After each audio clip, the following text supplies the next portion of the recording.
Hey everyone, what's going on? Thanks for tuning in to Relevant Jukebox, and today we're going to talk about the latest album from Sweet Trip, A Tiny House, In Secret Speeches, Polar Equals. So this is a brand new studio album and comeback of sorts from the experimental rock band Sweet Trip, which it's been about 12 years since the release of their last full-length album, You Will Never Know Why, an album that completely gets overshadowed by their 2003 masterpiece Velocity Design Comfort, a personal favorite of mine, which is a pretty exciting blend of like shoegaze, noise pop, and IDM and electronic music. Now at the time, they did seem to be pulling from some of the more obvious elements of each of those respected genres and putting them in a blender, and I guess depending on your perspective as a music fan, that could have come off sort of cheesy to you or extremely mind-blowing. I leaned more on the mind-blown side of things as I saw this getting passed around on the internet, which it's built up a pretty large cult following up until this point, which is why I was extremely excited to hear them come back and put out another album. We're on Darla Records again, and you know, the results are sort of what I expected and sort of not at the same time. They're still pulling from shoegaze on here, but leaning a little bit more heavier into the dream pop genre, and their electronic footprint shows up all over this place once again, but everything now comes together in somewhat more of a seamless blend, at least for the first 7 tracks of this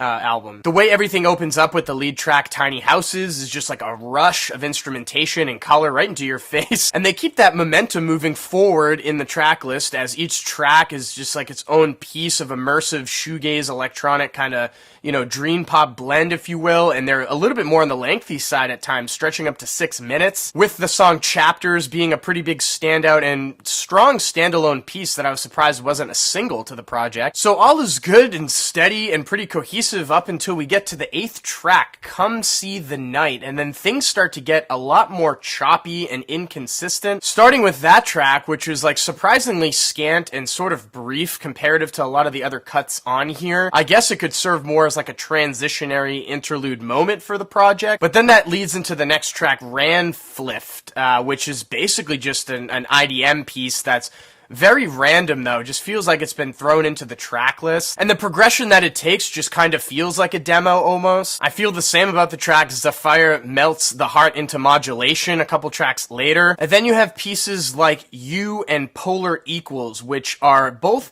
pieces that are made up of multiple different songs into one. Now that's an idea that I think, if executed correctly, could be really thrilling and cool for a song, especially one that stretches about 6 minutes. But on these cuts here, I mean, the transitions just are not really there. Like, I'm not really excited to hear the next part of the song, and it just doesn't feel like it fits with what comes before it. And they're the only 2 tracks on the project that really feel like this jarringly separated in one cut, and they just, I don't know, don't work for me. And they also threw the lead single Walkers Beware into the second half of the track list, which I'm not sure why. Could have fit more in the first half. And when I first heard that single, it didn't really do much for me. It kind of felt like a little bit of a bland 90s dream pop revival cut, but the more that I listened to it, the more I kind of got warmed up to the bass line and how catchy that it is, and I don't know, it kind of just coasts on this plane that's pretty enjoyable to listen to, and it has, you know, a pretty shimmering chorus on it. But I was hoping that they would tie this project up on a bang, and they just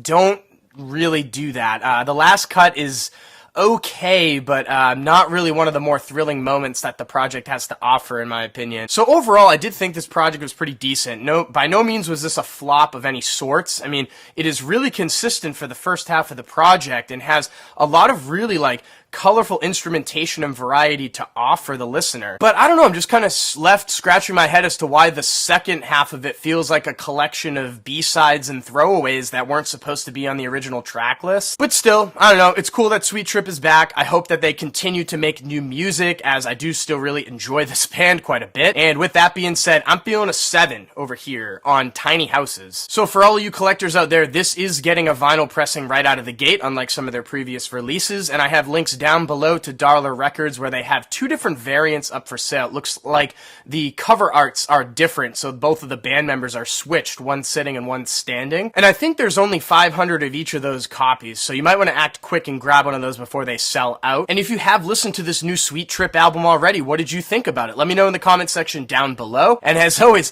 thank you so much for watching. Make sure to like and share, and if you want more content from me, hit that subscribe button. Peace.